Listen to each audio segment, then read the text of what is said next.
Welcome my dear student, mathematical জোনে তোমাদের সকলকে স্বাগত। আজ আমি বিএসসি ফার্স্ট সেমিস্টারের আরেকটা পার্ট নিয়ে আলোচনা করব। এর আগে আমি লিমিটেড পার্টটা নিয়ে তোমাদের আলোচনা করেছি। আজকে আমি সাকসেসিভ ডেরিভেটিভ নিয়ে আলোচনা করব। এটি বিএসসি ফার্স্ট সেমিস্টারে যারা নতুন উঠেছো তাদের জন্য খুবই গুরুত্বপূর্ণ। এখানে পাস কোর্সে একটা কোশ্চেন আসে এখান থেকে প্রায় 4 নম্বরের একটা কোশ্চেন আসে, 2 নম্বরের একটা কোশ্চেন আসে। 4 আর 2 6 নাম্বার, ম্যাক্সিমাম 6 নাম্বার থাকবে, মিনিমাম 4 নাম্বার থাকবে বিএসসি ফার্স্ট সেমিস্টারে। এবং অনার্সেও এখান থেকে একটা কোশ্চেন আসে, ঠিক আছে? 4 নম্বরের একটা কোশ্চেন আসে এখান থেকে অনার্সেও, ঠিক আছে? এবং অনার্স পাস দুটোর ক্ষেত্রে এটা খুব গুরুত্বপূর্ণ পার্ট। সাকসেসিভ ডেরিভেটিভ কি অ্যাকচুয়ালি আমরা দেখো 9 11 12 পর্যন্ত শিখে এসেছি কি আমরা দেখো কোন একটা d ভাগ dx, ধরো d ভাগ dx x to the power n, ধরো একে আমরা ডেরিভেটিভ করলাম কি, একে আমরা ডেরিভেটিভ করলাম বা কোন ফাংশনকে derivative, suppose f of x কে ফাংশনের ডেরিভেটিভ করলাম, একে আমরা এর ফাংশনকে derivative f dash of x হলো, খুব ভালো কথা। আবার ধরো d বাই dx, ধরো f ড্যাশ কে ডেরিভেটিভ করলাম, সেকেন্ড ডেরিভেটিভ করলাম, তাহলে এর ভালো কি হলো f double dash of x, তাই তো? আবার কি করলাম আমরা সেকেন্ড ডেরিভেটিভকে থার্ড টার্ম ডেরিভেটিভ করব, অর্থাৎ d ভাগ dx of f double dash K derivative করলে কি হবে f triple dash dash of x, মানে কি এটা থার্ড টাইমস ডেরিভেটিভ, অর্থাৎ এটা first time derivative, second time derivative, third time derivative. এরকম কি ধরো d বাই dx, ধরো f double dash triple dash of x, মানে কি করলাম থার্ড টাইম ডেরিভেটিভ হয়ে গেছে, আবার ফোর্থ টাইম ডেরিভেটিভ হচ্ছে, তাহলে এর মানে হচ্ছে f fourth f of x। এরকম কন্টিনিউয়াস চলবে, এটা কি করবে কন্টিনিউয়াস চলবে।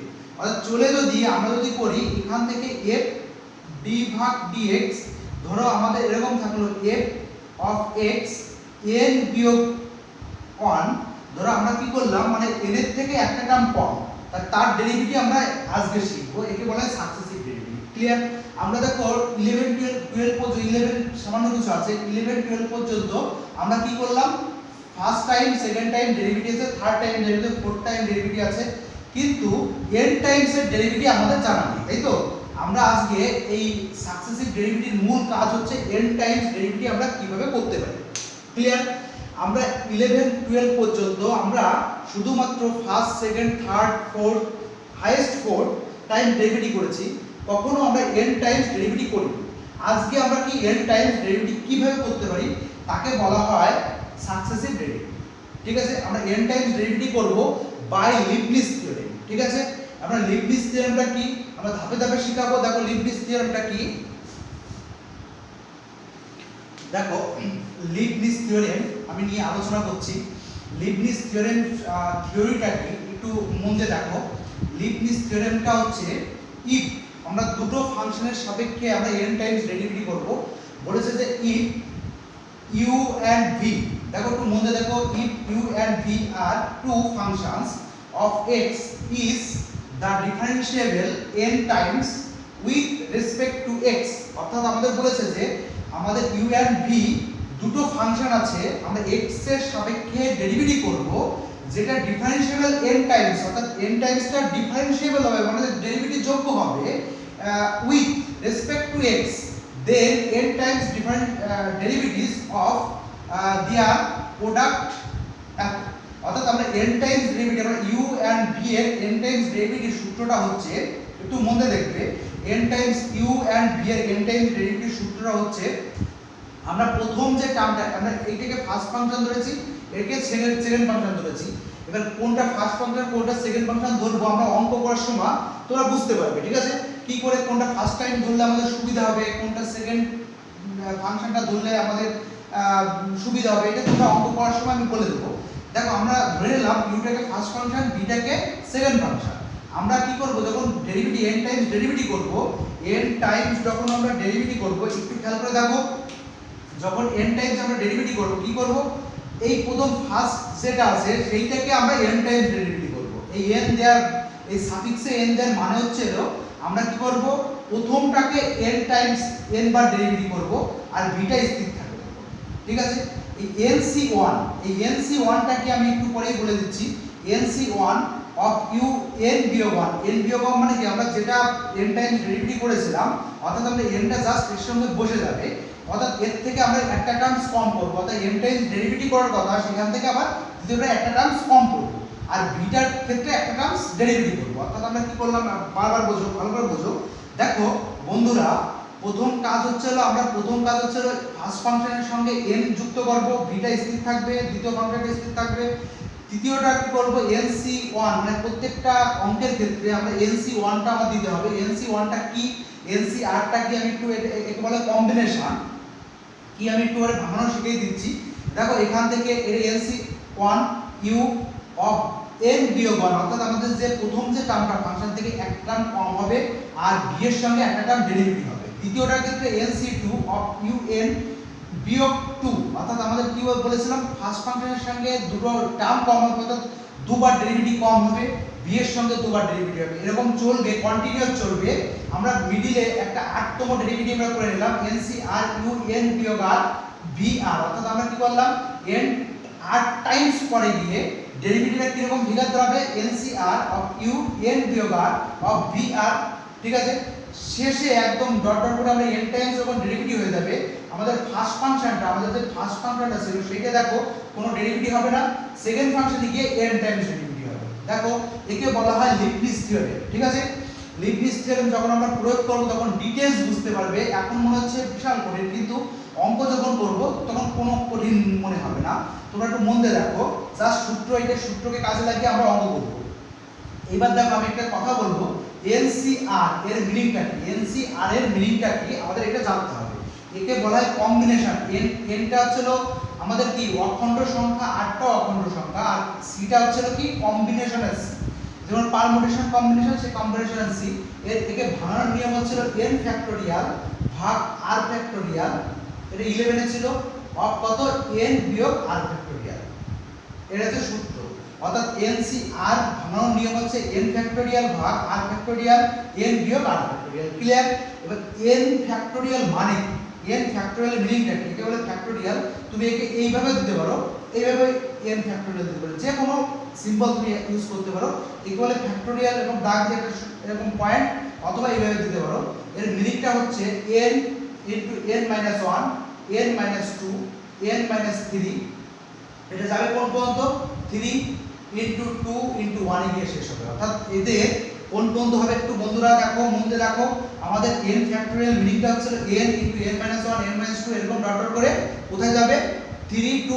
1 এ গিয়ে শেষ হবে অর্থাৎ যদি তোমাকে বলা হয় 2 3 ফ্যাক্টোরিয়াল মানে 3 গুণ 2 গুণ 1 এ গিয়ে শেষ হবে যদি বলে 5 ফ্যাক্টোরিয়াল মানে 5 গুণ কত হবে বলো তো 4 গুণ 3 গুণ 1 2 গুণ 1 এ গিয়ে শেষ হবে ঠিক আছে অর্থাৎ ফ্যাক্টোরিয়াল মিনিংটা হচ্ছে সেখান থেকে স্টার্ট হয়ে কোথায় গিয়ে শেষ হবে 1 এ গিয়ে শেষ হবে মানে গুণফল একে বলে ফ্যাক্টোরিয়াল ক্লিয়ার আশা করি সবাই বুঝতে পেরেছো এইবার দেখো আমরা এইটাকে ভেঙে আমরা একটু সহজভাবে করব মানে এইভাবে করলে না এই NC1 টা এইভাবে ফিগারে যদি রাখো তাহলে অঙ্কগুলো করতে গেলে কঠিন হবে আমরা কি করব এই যে ফিগারটা আছে এই ফিগারটা ভেঙে একটু সহজ একটা টার্মে আমরা পরিণত করব তাহলে আমাদের অঙ্ক করতে কি হবে সুবিধা হবে দেখো আমরা কি করতে পারি এই লিবনিজ থিওরেমটাকে আমরা কি করব প্রথমটা un থেকে গেল অফ b এটাকে থাকলো আমরা এই nc1 টাকে যদি আমরা ভেঙে দিই বন্ধুরা তোমরা একটু মন দিয়ে দেখো nc1 এর মিনিংটা আমি কি বললাম প্রথম হচ্ছে যেটা থাকবে প্রথম এটা ফ্যাক্টোরিয়াল ভাগ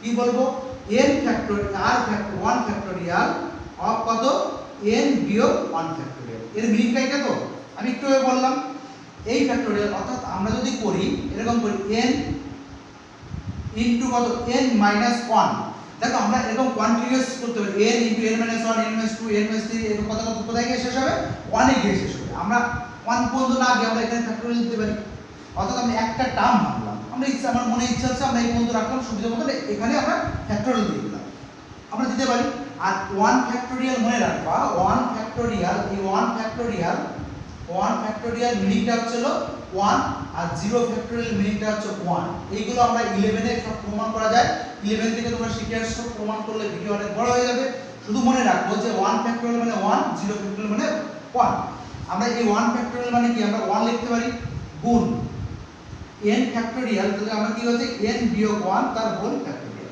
তো এর সাথে কি কেটে যাচ্ছে তাহলে এর মিনিংটা হচ্ছে n। ক্লিয়ার? তাহলে আমরা nc1 এর জায়গায় আমরা ভেঙে কি পেলাম n ইনটু u অফ কত n বিয়োগ 1 অফ কত v1। ক্লিয়ার?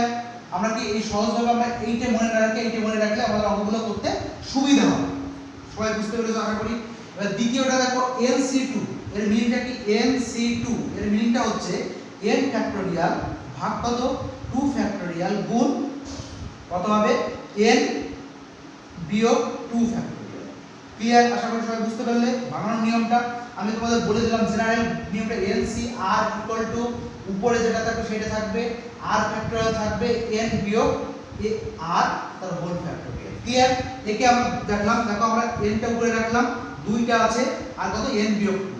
আমরা একে কি করব? দেখো একে কি করব, আমরা n রাখলাম ইনটু n মাইনাস 1 রাখলাম আর n মাইনাস 2 তার হোল ফ্যাক্টোরিয়াল। আমরা n মাইনাস 2 আছে, আমরা আর ভেঙে আমরা কি এখানে গুণ করে আমরা অনেক পর্যন্ত ভাঙাতে পারি, কিন্তু এখানে স্টপ করলে আমাদের সুবিধা হবে আমাদের। আর 2 ফ্যাক্টোরিয়াল রেখে দাও, আর এখান থেকে যেটা আছে দেখো n বিয়োগ 2 তার হোল ফ্যাক্টোরিয়াল করতে পারি, এর সাথে কেটে যাচ্ছে। তাহলে আলটিমেটলি থাকে দেখো n ইনটু n বিয়োগ 1 ভাগ 2 ফ্যাক্টোরিয়াল। ক্লিয়ার? তৃতীয় টার্মটা দেখো, তৃতীয় টার্মটা নেই মানে এরকম কন্টিনিউয়াস চলবে। তৃতীয় টার্মটা যদি আমরা করি nc3 ইকুয়াল টু কি হবে n ফ্যাক্টোরিয়াল ভাগ 3 ফ্যাক্টোরিয়াল অফ কত n মাইনাস 3 তার হোল ফ্যাক্টোরিয়াল। একই রকম করতে পারি। তাহলে n into n minus 1 n minus 2 of n minus 3 তার হোল ফ্যাক্টোরিয়াল করতে পারি অফ কত 3 ফ্যাক্টোরিয়াল অফ কত n মাইনাস 2 3 তার হোল ফ্যাক্টোরিয়াল। এসে কেটে গেল। তাহলে এর মিনিংটা কি থাকে দেখো n into n minus 1 n minus 2 ভাগ 3 ফ্যাক্টোরিয়াল। ক্লিয়ার? আশা করি সবাই বুঝতে পারলে। দেখো আমরা এইটা কি করলাম, ফ্যাক্টোরিয়াল ডিভাইডেড করলাম। আমরা কি করব, অঙ্ক করার সুবিধার জন্য আমরা এই সিটা না লিখে এইটা লিখব, তাহলে অঙ্কটা করতে সুবিধা হবে। দেখো আমরা সেইটা আমরা করব, যেটা সুবিধা হবে সেটাই আমরা সূত্র অ্যাপ্লাই করব। দেখো আমরা প্রথম টার্মটা কত হচ্ছে এইটা হয়ে গেল। দ্বিতীয় টার্মটা আমরা c এর জায়গায় কত লিখব, এটা লিখব n plus of n into কত n মাইনাস 1 ভাগ কত 2 ফ্যাক্টোরিয়াল অফ u n বিয়োগ 2 অফ v2 প্লাস এরকম ডট ডট আমরা এটা আমরা লিখছি না। আরেকটা টার্ম আমরা লিখি ধরো n into n minus 1 of n minus 2, তাই তো? আমরা যেটা আমরা যে 3 ফ্যাক্টোরিয়াল আছে এরকম কন্টিনিউয়াস যাবে তো, অফ 3 ফ্যাক্টোরিয়াল অফ আমাদের কত হবে দেখো আমাদের থাকবে হচ্ছে u ইনটু কত n মাইনাস 3 অফ কত v দেখো 3 আছে, তাই তো? অর্থাৎ এখানে যা হয় এখানে তাই হচ্ছে, এরকম প্লাস কন্টিনিউয়াস কোন পর্যন্ত যাবে এখানে গিয়ে শেষ হবে। এখানে তো u অফ কত v অফ n। ক্লিয়ার? আমাদের এই সূত্রটা তোমরা মনে রাখবে, এই সূত্রকে কাজে লাগিয়ে আমাদের লিবনিজ থিওরেম অনুসারে n টাইমস ডেরিভেটিভ করবে, একে বলে সাকসেসিভ ডেরিভেটিভ। ক্লিয়ার? আশা করি সূত্রটা সম্পর্কে সবাই ক্লিয়ার হয়েছো। এই কাজে লাগিয়ে কি করে আমরা অঙ্ক করতে পারি আমরা ধাপে ধাপে শিখব, এবং আমি এই চ্যাপ্টারে যত অঙ্ক আছে সব দিয়ে দেবো, তোমরা ধৈর্য ধরে পড়বে এবং আশা করি তোমাদের অন্য কোথাও পড়া লাগবে না, এখান দিয়ে হয়ে যাবে আমার বিশ্বাস। দেখো আমি একটা সিম্পল একটা एग्जांपल নিয়ে কাজ করছি। এটা খুব একটা পরীক্ষায় আসে না, কিন্তু আমরা থিওরিটা বোঝার জন্য আমি একটা ছোট একটা অঙ্ক নিয়ে কাজ করছি। জাস্ট আমরা এরপরে বড় বড় অঙ্ক নিয়ে কাজ করব যেগুলো পরীক্ষা আসবে। দেখো খুব সহজ একটা কোশ্চেন নিয়ে কাজ করছি যাতে তোমরা সূত্রটা সম্পর্কে কিছু একটু বুঝতে পারো, পরবর্তীকালে ভিডিওর ক্ষেত্রে আস্তে আস্তে বুঝতে পারবে তোমরা কি ব্যাপার কি সিস্টেমে চলছে। দেখো আমাদের বলছে y ইকুয়াল টু একটা ফাংশন দেয়া আছে y equal to e to the power x into x to the power 3 find yn। অর্থাৎ আমাদের বলেছে এই y মানে সাফিক্সে n দেওয়া মানে কি n টাইমস ডেরিভেটিভ করো। ঠিক আছে? আমাদের একটা ফাংশন দিয়ে দেওয়া আছে, এখানে বলছে yn মানে n টাইমস ডেরিভেটিভ করো। আমরা n টাইমস ডেরিভেটিভ করলে অবশ্যই লিবনিজ থিওরেম কাজে লাগাতে হবে। এখানে দেখো দুটো ফাংশন দেওয়া আছে, এবার লিখতে হবে n টাইমস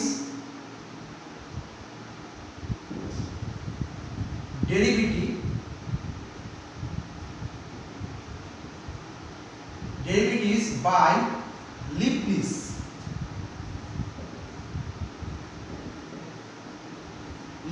থিওরেম এই কথাটা লিখতে হবে n টাইমস n th দাও n times derivative by Leibniz theorem. অর্থাৎ আমরা লিবনিজ থিওরেম কাজে লাগিয়ে n টাইমস ডেরিভেটিভটা করব। ঠিক আছে? সিম্পল একটা কোশ্চেন, খুব একটা জটিল কোশ্চেন না, সিম্পল কোশ্চেন। আমরা দেখো কিভাবে করতে পারি একটু খেয়াল করে দেখো। আমরা একে করব, তাই তো? আমরা n টাইমস ডেরিভেটিভ করব, আমরা একবারে yn লিখে দেব। ঠিক আছে, n টাইমস ডেরিভেটিভ করছি yn একবারে, তাহলে এইটা দেখো u গুণ v, একটু মনে দেখো, খেয়াল করে দেখো, এইটা দেখো u একটা u আর একটা v কাজ করছে, ঠিক আছে, এটা u একটা v এর কাজ করছে, এটা u আর v। এবার আমি বলেছিলাম তোমাদের থিওরির সময় বলেছিলাম যে কোনটাকে ফার্স্ট ফাংশন কোনটাকে সেকেন্ড ফাংশন বলতে আমার অঙ্ক করতে সুবিধা হবে সেইটা তোমার বুঝতে হবে, ঠিক আছে। তুমি একটা জিনিস খেয়াল করে দেখো যে আমরা যদি এই x টাকে সেকেন্ড ফাংশন ধরি তাহলে আমাদের কি সুবিধা হবে, দেখো x টাকে যদি তুমি সেকেন্ড ফাংশন ধরো তাহলে আমাদের সুবিধা হবে, একটু খেয়াল করে দেখো, আমরা x টাকে যদি সেকেন্ড ফাংশন ধরি, দেখো একে দেখো এইটাকে একবার ডেরিভেটিভ, এইটাকে একবার ডেরিভেটিভ, এইটাকে দেখো একবার ডেরিভেটিভ, যদি ডেরিভেটিভ করি দেখো এই আস্তে আস্তে কি হচ্ছে ছোট হয়ে শেষ হয়ে যাবে, কারণ কি বলতো d ভাগ dx x to the power n, এর মিনিট আছে n into x to the power n বিয়োগ 1। দেখো প্রথম ফার্স্ট ডেরিভেটিভে এর থেকে একটা টার্ম কমে যাচ্ছে, আমি যদি একে ফার্স্ট ডেরিভেটিভ করি তাহলে কি 3 এর জায়গায় কত হচ্ছে 2 হয়ে যাবে, তারপর কি হবে 3 এর জায়গায় কত হবে 1 হয়ে মানে 2 1 হয়ে যাবে, তারপরে কি একটা কনস্ট্যান্ট মান আসবে, কনস্ট্যান্ট মানকে ডেরিভেটিভ করলে 0 হবে। ক্লিয়ার? তাহলে একে আমরা সেকেন্ড ফাংশন ধরলে আমাদের সুবিধা হবে, অঙ্ক করতে আমাদের কি হবে সুবিধা হবে, ঠিক আছে। তাহলে আমরা একে সেকেন্ড ফাংশন ধরব। দেখো আমরা একে প্রথম ফার্স্ট যেটা আছে e to the power x, একটু মন দিয়ে দেখো বন্ধুরা, তোমরা একটু মন দিয়ে দেখো, e to the power x of x to the power n, আমরা e to the power x এর ডেরিভেটিভটা কি ভালো করে বোঝো, কিন্তু e to the power x এর ডেরিভেটিভ আছে e to the power x, একটু খেয়াল করে দেখো e to the power x এর ডেরিভেটিভ কত হচ্ছে e to the power xe। আবার যদি আমি একে যদি n টাইমস ডেরিভেটিভ করি d ভাগ dx of e to the power x, এই e to the power x আসে, ঠিক আছে। অর্থাৎ আমরা ফার্স্ট টার্মকে n টাইমস ডেরিভেটিভ করলে e to the power x আসে, অর্থাৎ আমাদের এইটার ক্ষেত্রে e to the power x e to the power x থাকবে, কারণ কি আমাদের দেখো এই un ছিল, একটু খেয়াল করে দেখো un মিনিটটা কি মানে n টাইমস ডেরিভেটিভ করো এই ফার্স্ট টার্মকে, তাহলে n টাইমস ডেরিভেটিভ করো ফার্স্ট টার্মকে যদি তুমি n বার ডেরিভেটিভ করো তাহলে e to the power x তো e to the power x হবে, তাহলে e to the power x থাকবে। আর প্রথমটা দেখো স্থির ছিল, প্রথমটা কি ছিল দেখো স্থির ছিল না, তাহলে আমরা কি হতো প্রথমটা x to the power cube রেখে দিলাম। দ্বিতীয় স্টেপটা দেখো সূত্রটা দেখো প্লাস ছিল, এই প্লাস দিলাম।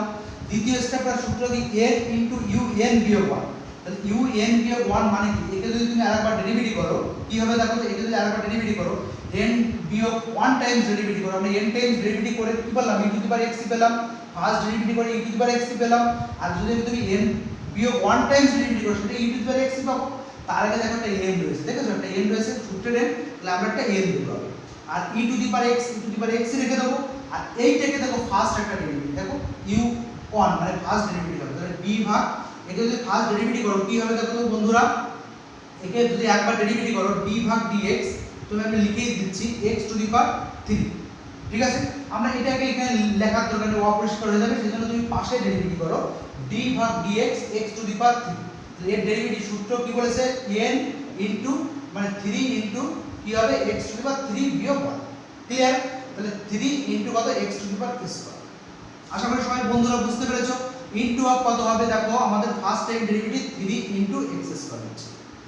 ক্লিয়ার? দ্বিতীয় স্টেপটা এই পার্টটা হয়ে গেল আমাদের। দ্বিতীয় স্টেপটা দেখো এই সূত্র এসে হাজির হলো, এই সূত্রটা আমরা কাজে লাগাবো। প্রথম দেখো সূত্রের n ইনটু n বিয়োগ 1 ভাগ 2 ফ্যাক্টরিয়াল, প্রত্যেকটার ক্ষেত্রে এই পার্টটা কিন্তু তোমার কমন থাকবে, তাহলে এই পার্টটা দেখো এই পার্টটা না এই পার্টটা তোমার কমন থাকবে, তাহলে আমরা কি লিখবো n ইনটু n বিয়োগ 1 ভাগ কত 2 ফ্যাক্টরিয়াল, আমরা ইজিলি লিখবো আগে। তারপরে দ্বিতীয় স্টেপটা কি হবে un বিয়োগ 2, un বিয়োগ 2 মানে কি e to the power x এর ডেরিভেটিভ তো e to the power x ই হয়, তাহলে আমরা e to the power x লিখবো।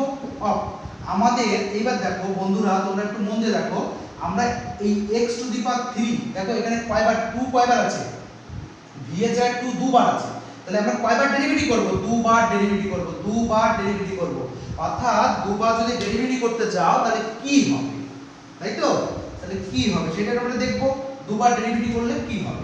অর্থাৎ d ভাগ dx আমরা কত প্রথম x to the power cube K derivative করলাম, আমরা আসলো 3 ইনটু x স্কয়ার।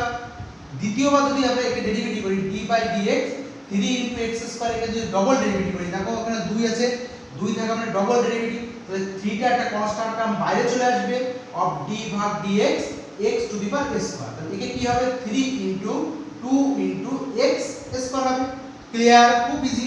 তাহলে এখান থেকে কত হচ্ছে 6x স্কয়ার, দেখো 6x স্কয়ার আসলো, তাহলে আমরা দ্বিতীয় টার্মটাকে ডেরিভেটিভ করলে কত 6x স্কয়ার আসে। খুব ভালো কথা। তারপরে তৃতীয় টার্মকে আমরা কি n টাইমস ডেরিভেটিভ করে দেব, যতক্ষণ না পর্যন্ত এটা শেষ না হয় ততক্ষণ চালিয়ে যেতে হবে আমরা n টাইমস ডেরিভেটিভ। দ্বিতীয় স্টেপটা কি হচ্ছে দেখো, তৃতীয় স্টেপটা আমাদের দেখো সূত্র হচ্ছে এইটা আছে, তাহলে এইটা আগে লিখতে হবে। সূত্রের প্লাস অফ কত n ইনটু n বিয়োগ 1 অফ n বিয়োগ 2 অফ কত 3 ফ্যাক্টোরিয়াল। ক্লিয়ার? অফ কত u n বিয়োগ 3, u n বিয়োগ 3 মানে কি, আমরা u কে মানে ফার্স্ট ফাংশনকে n টাইমস ডেরিভেটিভ 3 ঘর আগে রাখতে হবে, 3 ঘর আগে। তাহলে 3 ঘর আগে বলতে কি বোঝায়, e to the power x কে আমরা n টাইমস ডেরিভেটিভ করব, ঠিক 3 ঘর আগে পর্যন্ত ডেরিভেটিভ করব, কিন্তু e to the power x এর ডেরিভেটিভ তো e to the power x, তাহলে আমরা e to the power x লিখে দাও, কোনো সমস্যা নেই। এইবার আমাদের তৃতীয় টার্মটা কি হবে দেখো, একটু খেয়াল করে দেখো, আমাদের বলেছিলাম কি এখানে v বলতে কি বোঝাও, দেখো এখানে 3 v3 মানে কি, v3 মানে কি, এই সেকেন্ড টার্মকে তুমি কয়বার ডেরিভেটিভ করবা, 3 বার ডেরিভেটিভ করতে হবে। আমাদের কয়বার ডেরিভেটিভ করতে হবে, 3 বার। তাহলে আমরা দেখো দুবার ডেরিভেটিভ করে আমরা এই সিস্টেমে এনেছি, আমি আর তৃতীয়বার যাব না, একে আরেকবার ডেরিভেটিভ করতে হবে। তাহলে কত হবে দেখো তো, d ভাগ dx 6 অফ, দেখো এখানে x স্কয়ার আমরা ভুল লিখে ফেলেছি, এখানে শুধুমাত্র 1 হবে, এখানে একটু ভুল লেখা হয়ে গেছে, এখানে 1 হবে, ঠিক আছে। আর আমরা দেখো এখান থেকে কত হবে, দেখো এই x টাকে ডেরিভেটিভ করলে কত হবে, x হলো, তাহলে এখান থেকে একে ডেরিভেটিভ করলে 6 ইনটু d ভাগ dx অফ x। ক্লিয়ার বন্ধুরা? তাহলে x এর ডেরিভেটিভ কি হবে, x ইনটু 1 অফ 6। ক্লিয়ার? দেখো আমাদের এখানে কনস্ট্যান্ট টার্মটা শুধুমাত্র 6 আসলো, তাহলে এর ডেরিভেটিভ কত, 6 হচ্ছে, তাই তো? তাহলে এর ডেরিভেটিভ কত হচ্ছে, আমরা 6 মানে আমাদের কত ঘর টাইমস ডেরিভেটিভ, 3 ঘর টাইমস ডেরিভেটিভ। 3 থাকা মানে কি, v3 মানে কি 3 বার ডেরিভেটিভ করো, 3 বার ডেরিভেটিভ মান কত বের হলো, 6 বের হলো। এইবার তুমি একটা জিনিস দেখো যে d ভাগ dx অফ, আমরা যদি কোনো কনস্ট্যান্ট টার্মকে যদি ডেরিভেটিভ করো 0 হবে, অর্থাৎ আমি যদি এখানে যদি এর পরের বার ডেরিভেটিভ করতে যাই, আমি এখানে যা কিছু হোক না কেন 0 গুণ সামথিং কি আসবে, 0 হবে। ভালো করে বোঝো বন্ধুরা, আমি যদি দ্বিতীয় টার্মটা যদি আমি আরেকবার ডেরিভেটিভ করতে যাই, 6 কে ডেরিভেটিভ করতে হবে কয়বার, 6 কে ডেরিভেটিভ করতে হবে আমাদের 3 বার ডেরিভেটিভ করতে হবে। তাহলে এখানে যদি আমি তুমি আরেকবার ডেরিভেটিভ করতে যাও তাহলে কি হবে, 0 চলে আসবে। তাহলে আমাদেরকে আর করে লাভ নেই, তুমি যত এরপরে যতই করতে যাও সব 0 চলে আসবে, অর্থাৎ আমাদের n টাইম ডেরিভেটিভ কি হচ্ছে, easy question of BSc first semester. যদি ভালো লাগে সাবস্ক্রাইব করো, বেল আইকনটি প্রেস করো, যাতে আমি পরবর্তীকালে ভিডিও করতে উৎসাহী পাই, এবং আমি আশা করি তোমরা যদি আমার সাপোর্ট করো, আমি BSc first semester, second semester, third semester যত আছে সব আমি ধাপে ধাপে সব দিয়ে দেবো। আশা করি তোমাদের আর কোনো প্রাইভেট পড়া লাগবে না, আমি এখান থেকে ম্যাক্সিমাম ক্লিয়ার করে দেবো। সাবস্ক্রাইব করো এবং বন্ধুদের কাছে শেয়ার করো, যাতে আমার চ্যানেলটা এগিয়ে নিতে সাহায্য হয়।